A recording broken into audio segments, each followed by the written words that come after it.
करेगा। दोस्तों, कहानी कैसी लगी कमेंट करके ज़रूर बताएं। वीडियो को लाइक, चैनल को सब्सक्राइब ज़रूर करें।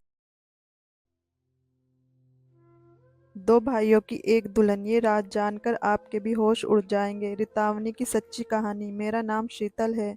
मैं अपने माता पिता के साथ एक छोटे से गांव में रहती थी और मेरा बचपन एक डरावने सपने की जैसा था। मेरी किस्मत ने मेरे साथ एक ऐसा खेल खेला कि मैं अपनी ज़िंदगी में आगे बढ़ने के बाद भी अपने अतीत को नहीं भूल सकती थी। मेरे माता पिता कभी नहीं चाहते थे कि मेरी ज़िंदगी बर्बाद हो जाए और मैं अपने ही घर में कैदी बनकर रह जाऊं। इसलिए मेरी माँ ने मुझे सब लोगों से छुपाकर मेरी फुप्पी के घर भेज दिया था।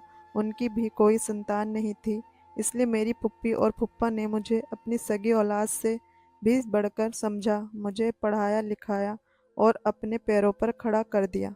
अब मैं शहर में ही एक कंपनी में जॉब कर रही थी। मैं बहुत कम बोलती थी, मुझे लोगों से ज़्यादा घुलना मिलना पसंद नहीं था। मैं सुबह को अपनी जॉब के लिए जाती और शाम को घर वापस आती थी।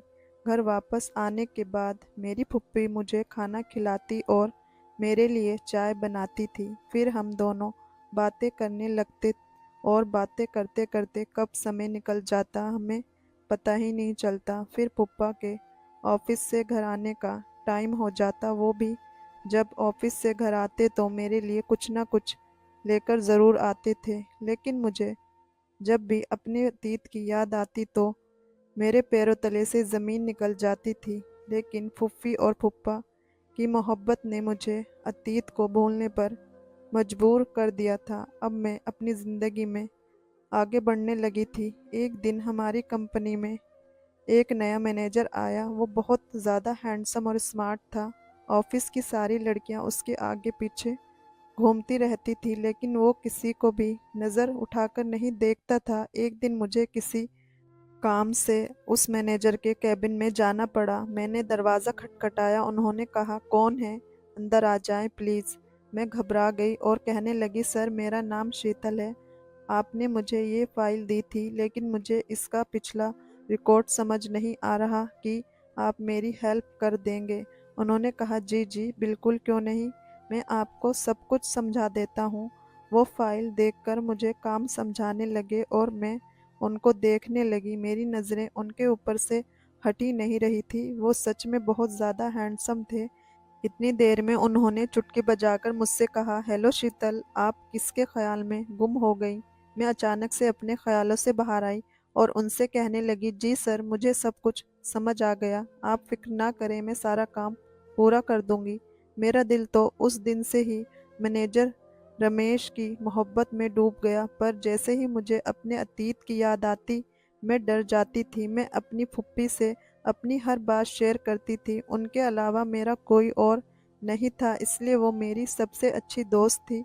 जब मैंने उन्हें सब कुछ बताया तो वो मुझे समझाने लगी, तुम्हारी ज़िंदगी यही है, तुम अपने अतीत को भूल जाओ और अपने जीवन में आगे बढ़ो। लेकिन मेरे कदम डगमगाने लगते थे। मुझे कुछ भी समझ नहीं आ रहा था। इसी तरह दिन गुजर रहे थे। रमेश अब मुझ पर बहुत भरोसा करने लगे थे, क्योंकि मैं अपना काम बहुत ईमानदारी से करती थी। वो कंपनी की हर बात मेरे साथ शेयर करने लगे थे। एक दिन मैं उनके केबिन की तरफ जा रही थी। मैं उन्हें देखकर दंग रह गई। वो शायद कुछ सोच रहे थे और दिल ही दिल में मुस्कुरा रहे थे। उनको देखकर मेरी नज़र उन पर ही ठहर गई। मैं भी मुस्कुराने लगी और सोचने लगी कि काश जो मैं सोच रही हूँ वैसा ही हो, जो मेरे दिल में है वही इनके दिल में भी हो।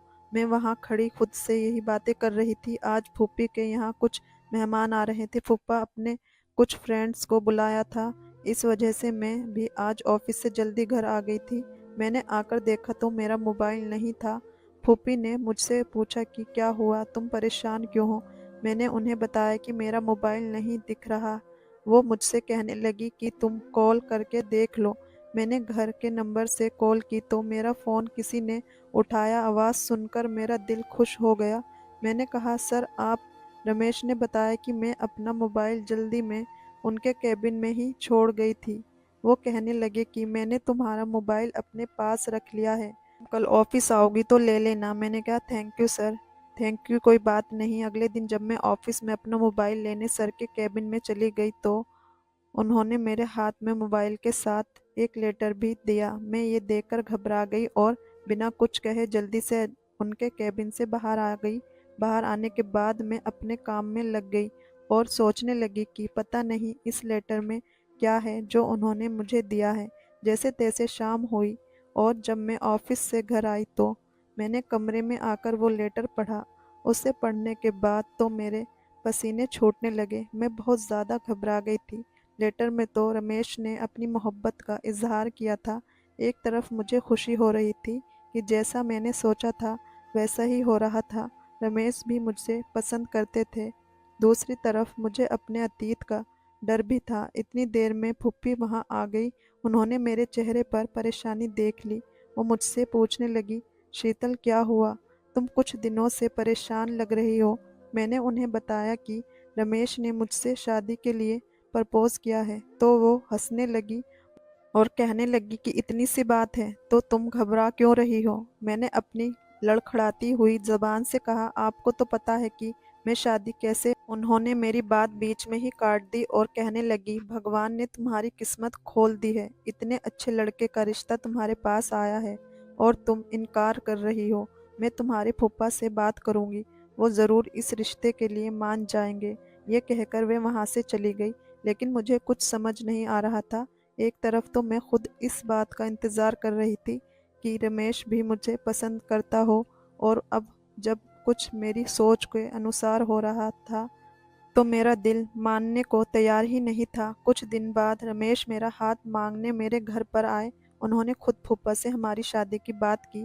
कहने लगे कि मैं बहुत शर्मिंदा हूँ कि मुझे खुद अपनी शादी की बात करने के लिए आना पड़ा, लेकिन मैं मजबूर हूँ क्योंकि मेरे माता पिता यहाँ नहीं रहते। फूफी और फूफा को तो रमेश इतना पसंद आया कि उन्होंने फ़ौरन शादी के लिए हाँ कर दी। लेकिन मेरे दिल में अभी भी कहीं ना कहीं एक डर छुपा हुआ था, जिस वजह से मैंने शादी के लिए मना कर दिया। लेकिन फूफी और फूफा ने मेरी कोई बात नहीं सुनी और मुझे समझाकर इस रिश्ते के लिए तैयार कर लिया।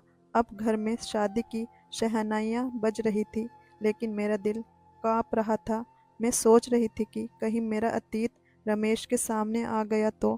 खैर, मैं भी शादी की चहल पहल में खो गई और अपनी मोहब्बत को अपनी किस्मत में लिखा देखकर सब कुछ भूल गई। रमेश की मोहब्बत में मेरे अतीत को भुला दिया था। हमारी शादी की तारीख तय हो गई। मेरी और रमेश की इस तरह अचानक शादी हो जाएगी मैंने कभी सोचा भी नहीं था। देखते ही देखते मेरी शादी का दिन आ गया और मैं दुल्हन बनकर रमेश के साथ उसके घर पर आ गई। ये सब कुछ मेरे सपने के जैसा था। इतने बड़े घर की मैं अकेली मालकिन थी। घर की सारी जिम्मेदारियां मुझ पर ही थी। अब मुझे रमेश के घर को संभालना था। रमेश भी मुझ पर आंख बंद करके भरोसा करते थे। शादी की रात ही मैंने रमेश से एक वादा लिया था और रमेश ने भी अपनी सच्ची मोहब्बत के साथ ही आखिरी हद तक इस वादे को निभाया। मैं सोच भी नहीं सकती थी कि मेरी ज़िंदगी में एक ऐसा भी मोड़ आएगा कि रमेश और मेरी मोहब्बत कमज़ोर पड़ जाएगी। रमेश और मैं अपनी ज़िंदगी में बहुत खुश थे। एक रात जब हम खाना खा रहे थे तो रमेश ने मुझसे कहा, शीतल, कंपनी की तरफ से मुझे 2 महीने की छुट्टी मिली है। हम कहीं घूमने चलते हैं। बताओ तुम कहाँ जाना पसंद करोगी? ये बात सुनकर मुझे बहुत खुशी हुई थी। मैंने कहा, रमेश, आप सच कह रहे हैं? उन्होंने कहा, हाँ हाँ बिल्कुल। मैंने कहा, तो ठीक है, फिर हम आपके माता पिता के पास चलते हैं। मैं आज तक उनसे नहीं मिली। ये बात सुनकर रमेश बहुत ज़्यादा खुश हुए। कहने लगे कि तुमने तो मेरा दिल जीत लिया। उन्होंने मुझे बताया कि वो गांव में रहते हैं और वो बहुत अच्छे हैं। मुझे पढ़ने लिखने का बहुत शौक था, इसलिए उन्होंने बचपन में ही मुझे पढ़ने के लिए शहर भेज दिया था। मुझे भी बहुत समय हो गया उनसे मिले हुए, लेकिन मेरी उनसे फ़ोन पर बात होती रहती है। हमारी शादी के बारे में भी मैंने उन्हें फ़ोन पर ही बताया था और वो सुनकर बहुत खुश हुए और अब वो हम दोनों को देखकर बहुत खुश हो जाएंगे। मैंने पैकिंग करनी शुरू कर दी और रमेश ने ट्रेन की टिकट करा ली। अगले दिन जब मैं उठी तो किसी ने दरवाज़ा खटखटाया। मैंने जाकर दरवाज़ा खोला तो बाहर एक आदमी खड़ा था। उसने मुझसे कहा कि ये टिकट है, रमेश सर ने भेजी है। मैंने उससे टिकट ले ली और अंदर आ गई। जब मैंने वो टिकट देखी तो मेरी आंखें फटी की फटी रह गई। मैं बहुत ज़्यादा घबराने लग गई। इतनी देर में रमेश आ गए। वो मुझे देखकर बोले कि शीतल कहाँ गुम हो गई, सब ठीक तो है ना? मैंने उनसे कहा कि हाँ हाँ, सब कुछ ठीक है। मैं अपने चेहरे से पसीना साफ करते हुए उनसे बोली, रमेश, हम कुछ दिनों बाद नहीं चल सकते। अभी मेरी तबीयत कुछ ठीक नहीं लग रही। रमेश मेरे लिए परेशान हो गए और मुझसे कहने लगे कि चलो हम डॉक्टर के चलते हैं। मैंने कहा कि नहीं, बस थोड़ी सी थकान महसूस हो रही है, आराम करूंगी तो ठीक हो जाऊंगी। रमेश ने मेरे लिए चाय बनाई और मुझे दवाई दी। मैं अपने कमरे में जाकर आराम करने लगी। मैं सोच में पड़ गई थी। मेरे दिमाग में हजारों सवाल चल रहे थे। मैंने फुप्पी का नंबर लगाया तो फुप्पी का नंबर भी नहीं लग रहा था। अब मैं सोच रही थी कि मैं रमेश को कैसे मना करूंगी। आखिर मैंने ही उससे कहा था कि हम तुम्हारे माता पिता से मिलने चलते हैं। फिर मैंने सोचा कि हो सकता है जैसा मैं सोच रही हूँ वैसा कुछ भी नहीं हो, ये सब मेरा वहम है। मैंने जाने के लिए पैकिंग शुरू कर दी। रमेश बहुत ज़्यादा खुश थे, लेकिन मेरा दिल पूरे रास्ते परेशान रहा। कुछ समझ नहीं आ रहा था कि मैं रमेश को कैसे बताऊं। ट्रेन का ये सफ़र मुझे किस मंजिल तक ले जाएगा मुझे नहीं पता था। मैं नहीं जानती थी अब ये सफ़र कहाँ ख़त्म होगा। जैसे ही ट्रेन रुकी और हम ट्रेन से उतरे, मेरी आंखों के सामने अंधेरा छा गया और मुझे चक्कर आने लगा। रमेश ने मुझे संभाला और वही स्टेशन पर बिठा दिया। उसने मुझे जूस पिलाया और कहने लगे, तुम्हारी वाकई तबीयत ठीक नहीं है। मुझे तुम्हारी बात मान लेनी चाहिए थी और कुछ दिन रुक जाना चाहिए था, लेकिन फिर मुझे छुट्टी नहीं मिल पाती। मैंने कहा, ऐसी कोई बात नहीं है, मैं ठीक हूँ। मैंने बहुत मुश्किल से खुद को समझाया। मैं और रमेश स्टेशन से गांव की तरफ चले। मेरा दिल जोर जोर से धड़क रहा था, मानो जैसे मेरे कदम आगे बढ़ने को तैयार ही नहीं हो। जैसे जैसे हम रमेश के घर की तरफ जा रहे थे, मेरा दिल बहुत बेचैन हो रहा था। हम जैसे ही उसके घर के दरवाजे पर पहुंचे, डर की वजह से मेरे पसीने छूटने लगे। पता नहीं मेरी किस्मत मेरे साथ क्या खेल खेल रही थी। मुझे कुछ समझ नहीं आ रहा था। जैसे ही घर का दरवाज़ा खुला, मेरे रोंगटे खड़े हो गए। अंदर एक बूढ़ा आदमी था। वो रमेश के पिता थे।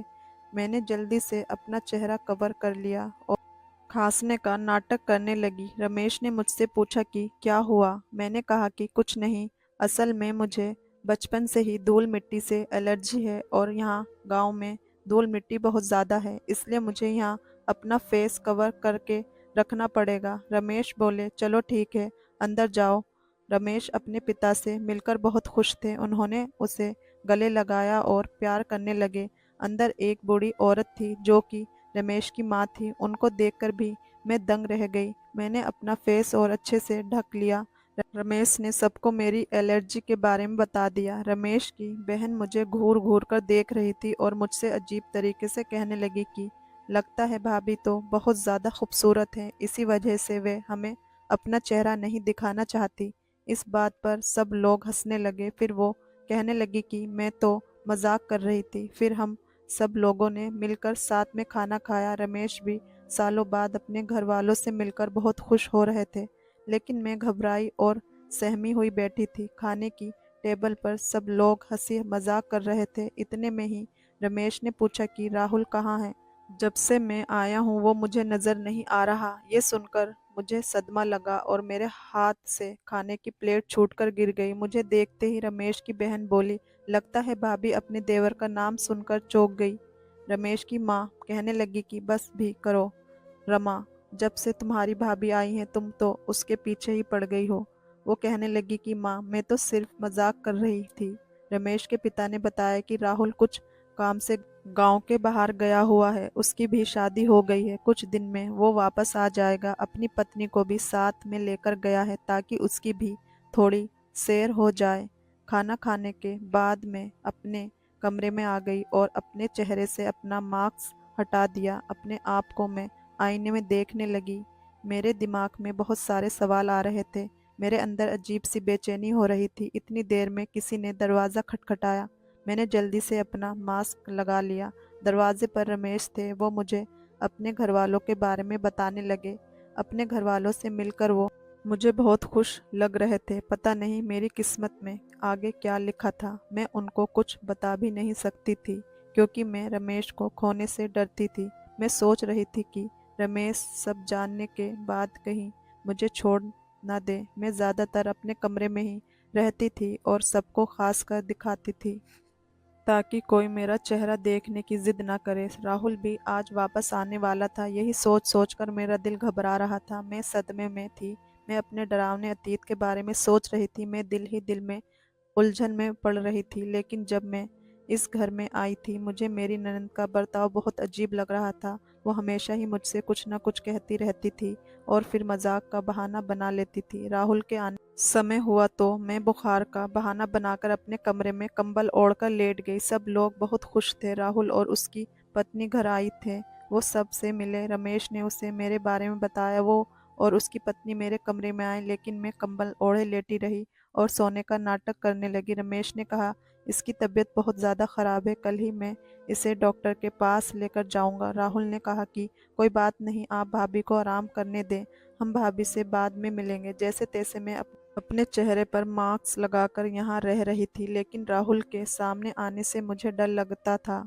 जब वो घर में नहीं होता था तो मैं अपना फेस कवर करके सब घरवालों के साथ रहती थी। लेकिन उसके आने से पहले ही मैं अपने कमरे में चली जाती थी। एक रोज़ मैं अपने कमरे में बैठी अपनी ज़िंदगी की खतरनाक अतीत के बारे में सोच रही थी और दूसरी तरफ मैं सोच रही थी कि राहुल की बीवी कितनी खूबसूरत और आदत की भी बहुत अच्छी है। अचानक मेरी ननद मेरे कमरे आ गई। मैंने जल्दी से अपना चेहरा छुपाया और खांसने लगी। वो कहने लगी कि आपको डर है, राहुल भाई की पत्नी आपसे ज़्यादा खूबसूरत है इसलिए शायद आप अपना चेहरा नहीं दिखाती। पता नहीं वो मुझसे इस तरीके की बातें क्यों करती रहती थी। मैंने उससे कहा कि नहीं, ऐसी कोई बात नहीं। कुछ दिन में मेरी दवाई का कोर्स कंप्लीट हो जाएगा और मेरी एलर्जी ख़त्म हो जाएगी। फिर मैं अपना फेस कवर करना बंद कर दूंगी। फिलहाल तो मैंने उसे ये बात कहकर टाल दिया था। लेकिन उसकी बात ने मुझे सोच में डाल दिया था। मैं सोच रही थी कि उसे मेरी सच्चाई तो पता नहीं चल गई। इतने में रमेश आ गए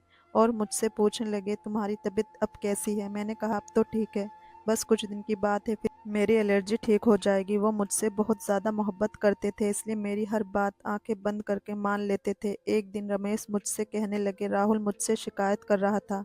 कह रहा था, तुम बहुत अजीब हो, अपनी पत्नी को अपने भाई से अभी तक नहीं मिलवाया। उनकी बात सुनकर तो मैं और ज़्यादा डरने लगी थी। मैंने फुप्पी का नंबर लगाया लेकिन उनका नंबर नहीं लग रहा था और मैं बहुत ज़्यादा परेशान थी। मेरे अतीत का यूँ अचानक मेरे सामने आ जाना किस्मत का कौन सा खेल था, मेरी समझ नहीं आ रहा था। मैं घरवालों से भी छुप कर रह रही थी और राहुल का सामने आने का सोच कर तो मैं भाग जाती थी। मेरा दिल ज़ोर ज़ोर से धड़क रहा था। कब क्या हो जाए नहीं जानती थी। पता नहीं किस्मत ने क्यों मुझे फिर यहाँ लाकर इस घर में खड़ा कर दिया था। और दूसरी तरफ मेरी ननंद सोनम मेरे पीछे ही पड़ गई थी। मुझसे अजीब गरीब सवाल करती। वो मेरी सच्चाई सबके सामने लाना चाहती थी या फिर मेरे बारे में सब कुछ जानती थी या जानबूझकर वो मुझे परेशान करती थी। एक दिन राहुल ने मेरे कमरे का दरवाज़ा खटखटाया। मुझसे कहने लगा, भाभी मैं अंदर आ जाऊं? मैं एकदम घबरा गई और सोचने लगी कि पता नहीं अब मेरे साथ क्या होने वाला है। मुझे पसीने आने लगा। मैं जल्दी से पीछे के दरवाजे से बाहर आ गई। मैंने रमेश से फ़ोन करके कह दिया, मैं डॉक्टर के पास आई हूँ। आज तो जैसे तैसे मैंने खुद को बचा लिया था। अब मुझे कैसे भी करके इस घर से दूर जाना था। ऐसा लग रहा था जैसे मेरा अतीत मेरे आने वाली ज़िंदगी का हिस्सा बनने वाला है। अब मैं गुमसुम और चुपचाप रहने लगी थी। मैं रमेश से कहती थी कि प्लीज़ यहाँ से वापस चलें। यहाँ मेरा दम घुटने लगा है। यहाँ मेरी तबीयत ठीक नहीं रहती। यहाँ पर मुझे बहुत ज़्यादा बेचैनी होती है। मेरा दिल नहीं लगता यहाँ पर। मैं बहुत ज़्यादा परेशान थी। रमेश ये देखकर घबरा गए। सालों बाद कैसे मैं अपने होश खो बैठी थी। मैं बहुत मुश्किल से अपने आप को संभाल रही थी। एक दिन अचानक ही मेरे सामने राहुल आ गया। वो मुझे देखते ही घूरने लगा लेकिन मैंने अपना फेस कवर किया हुआ था। कुछ देर तक तो वो मुझे ऐसे ही देखता रहा। फिर उसने मेरी तबीयत का पूछा। मैंने बस हाँ में सिर हिला दिया तो वो भी वहाँ से बिना कुछ कहे चला गया। मैंने जल्दी से अपना सामान पैक किया और रमेश को बिना कुछ बताए वहां से जाने लगी। जैसे ही मैं दरवाजे पर पहुंची तो मेरी ननद ने मेरा हाथ पकड़कर मुझे घर के अंदर ले लिया। मैं नजरें और सिर झुकाए खड़ी थी। घर के बाकी लोग भी वहीं पर थे। ऐसा लग रहा था कि मैं एक मुजरिम हूँ। सोनम कहने लगी, मेरे दोनों भाइयों की एक ही दुल्हन, इसकी क्या वजह थी? ये जानकर आपके होश उड़ जाएंगे। उसकी बात सुनकर मैं चीख पड़ी और कहने लगी कि नहीं, ऐसा कुछ नहीं है, ये झूठ बोल रही है। रमेश ने मेरे मुंह पर थप्पड़ मारा। मैं रोने लगी थी। मैं किस्मत के हाथों मजबूर थी, क्योंकि अब मेरा सच सबके सामने आने वाला था। रमेश ने कहा, ये क्या कह रही है? आखिर सच क्या है? इसकी बात का क्या मतलब है? मैं सिसकियों के साथ रोने लगी और रोने में मैंने अपने चेहरे से मास्क हटा दिया। मैं राहुल की तरफ देखने लगी थी। मैं सोच रही थी कि राहुल मेरी सफाई में सबको सच बताएगा, लेकिन उसकी झुकी नज़रें देखकर मैं समझ गई थी कि क्योंकि उसका झुका सर और झुकी हुई नज़रें इस बात को बयान कर रही थी कि मेरा ही कसूर है। मैंने रमेश से कहा कि मैं इन सब की अकेली जिम्मेदार नहीं हूँ। ये लोग भी मेरे अतीत में जो कुछ हुआ है उसके जिम्मेदार हैं। वो कहने लगा कि तुम्हारा क्या मतलब है? ये सब क्या कह रही हो? आखिर ये सब कुछ चल क्या रहा है? कोई मुझे सच बताएगा? वो एकदम से गुस्से में चीख पड़ा। मैं जोर जोर से रोने लगी और सबके आगे हाथ जोड़कर कहने लगी कि प्लीज़ आप मेरी शादी को बचा लो। मेरी गलती सिर्फ इतनी सी है कि मैंने अपने अतीत को भूलकर आगे की ज़िंदगी में कदम रखा और रमेश से शादी कर ली। मुझे रोते बिलखते हुआ देखकर मेरी सास को मेरे ऊपर तरस आ गया और वो मेरे पास आई और मुझे गले लगाकर दिलासा देने लगी और रमेश को मेरी सास सारा सच बताने लगी और कहने लगी कि ये लड़की सच कह रही है। सालों पहले जब हमने तुम्हें शहर भेज दिया था, इस गांव में एक अजीब ही दस्तूर था। माता पिता अपने बच्चों की शादी बचपन में ही कर देते थे। खास करके लड़कियों के माता पिता अपने सर के बोझ को कम करने के लिए अपनी बेटी की शादी बचपन में ही कर देते थे।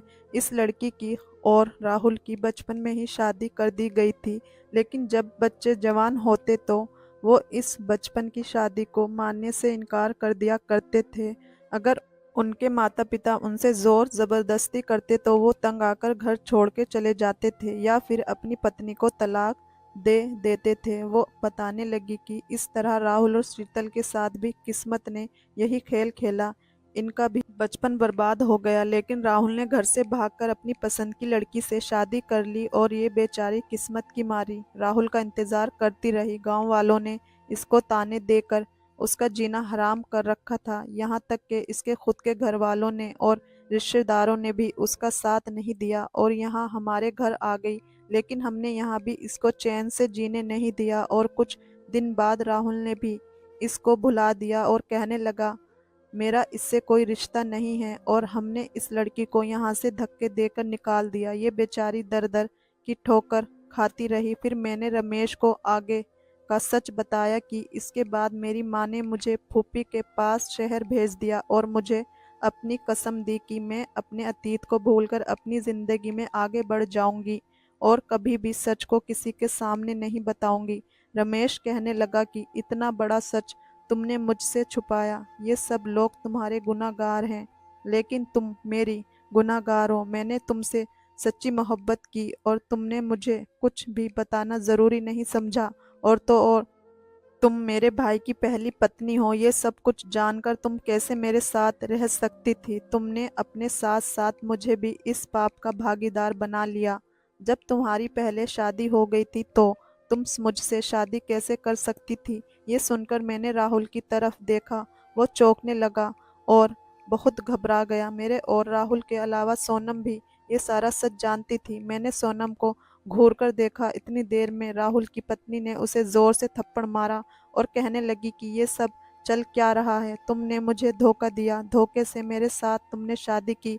अब मैं तुम्हें डिवोर्स दे दूंगी। सोनम रोने लगी और कहने लगी कि आप सब लोग मुझे माफ़ कर दें, सारी गलती मेरी है। मैंने शुरू में ही भाभी का चेहरा देख लिया था और उसको पहचान लिया था। मैं उनका सच घर वालों के सामने लाकर उनसे बदला लेना चाहती थी। मैं सोनम को देखने लगी और सोचने लगी कि पता नहीं ये कौन सा सच बताने वाली है। वो कहने लगी कि शीतल का भाई और मैं एक दूसरे से मोहब्बत करते थे और शादी करना चाहते थे, लेकिन राहुल और शीतल की शादी ने सब कुछ बर्बाद करके रख दिया। इन दोनों की वजह से हमारी भी शादी नहीं हो सकी।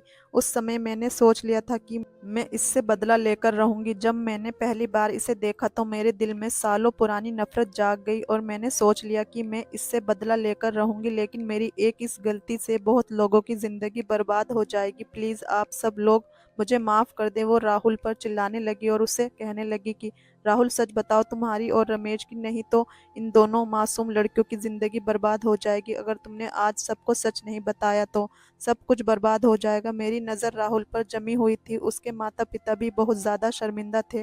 राहुल की पत्नी भी उसको पकड़कर झंझोर रही थी। इतनी देर में मैं चक्कर खाकर ज़मीन पर गिर गई और बेहोश हो गई। कुछ देर बाद मुझे होश आया तो मुझे डॉक्टर की आवाज़ आई। वो सबको बता रही थी कि आप सभी इनका बहुत ज़्यादा ख्याल रखें, ये प्रेग्नेंट है। मेरी आंख खुल गई और ये सुनकर तो मेरी हालत और ज़्यादा ख़राब होने लगी। सोनम और रमेश की माँ मुझे संभालने लगी। रमेश भी अपना सिर पकड़कर बैठ गया। ऐसा लग रहा था जैसे कयामत टूट पड़ी हो। एक ही लड़की दो भाइयों की पत्नी कैसे हो सकती है? रमेश मेरे आगे हाथ जोड़कर कहने लगा कि प्लीज़ मुझे बताओ आगे का सच क्या है। तभी सोनम कहने लगी कि रमेश भाई, राहुल ही गुनाहगार है। उसने ही इसके साथ सब कुछ किया है और अब ये चुपचाप खड़ा है। रमेश ने गुस्से में राहुल को जोर से थप्पड़ मारा।